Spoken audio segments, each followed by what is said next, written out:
Let's talk about boundaries, not just in the everyday sense, but in the deeper energetic sense that affects your thoughts, emotions, and even your timelines. Because boundaries are sacred. They're not about building walls, they're about protecting your center, your temple, your operating systems. When you're centered, you're anchored in 0 point energy. 0 point energy is not just a quantum physics concept, it's a spiritual state. It's neutral, still, whole. It's the place where you're not reacting, you're observing. And from that place, your energy can't be pulled, pushed, or programmed. It's like being in the eye of the storm, calm, quiet, sovereign, while the world spins around you. And when you are in that seat, you access what I call the control panel. The control panel is the center of your seat. It's the place inside your temple, your body, where your awareness rests. And from there, you can perceive what's really happening without emotions being hijacked. Most of us were never taught about boundaries, not real ones. Some of us were raised to be polite and self-sacrifice to give everything, even when it drains us. Others were raised in environments where survival came first and personal space didn't exist. So let's name something clearly. Healthy boundaries are a spiritual practice. When you have them, you become far less emotional, not because you're shut down, but because you're not leaking your energy. If you're not overly emotional, your emotions can't be used against you. Because that's what's happening in the matrix. When you're pulled out of your center, when your boundaries are weak, your emotions can be read, predicted, and used to manipulate you.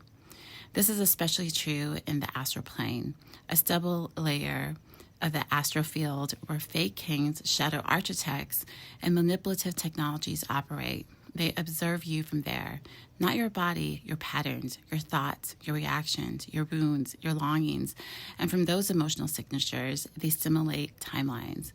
They create predictions and sometimes even push alternative realities towards you based on what they sense you might choose emotionally. This is why binding magic, emotional programming, and even stubble artificial emotional hijacking has become so common. It's not just spiritual, it's technical. They're building false realities based on unsovereign emotional energy. But here's the key. If you're in your temple, they can't enter. If you are in your operating system, they can't override it. If you're at 0 point energy, they can't touch it.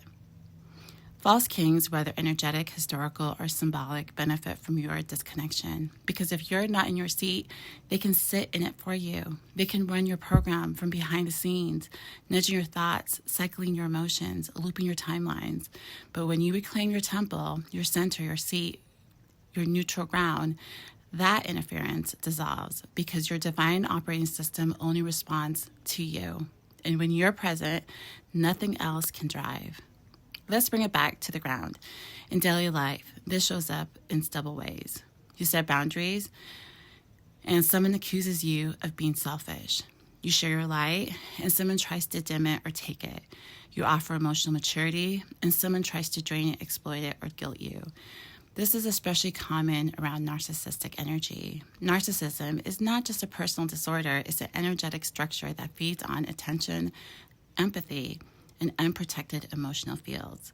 This is why it's so important to return to center, to remember that not everyone has a right to enter your field, and that boundaries are not rejections, they are recognitions.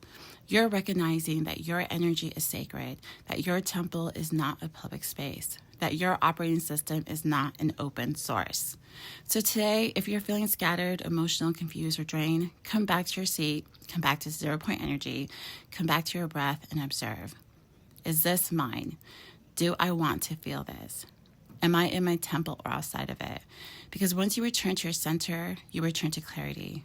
And in clarity, you reclaim your freedom, not just from others, but from the hidden scripts trying to run your life in the background. Stay in your temple, stay in your seat, stay in your sovereignty. That's where your real power begins and where no one can rewrite your script. This is Makalesi. Thanks for listening. Peace.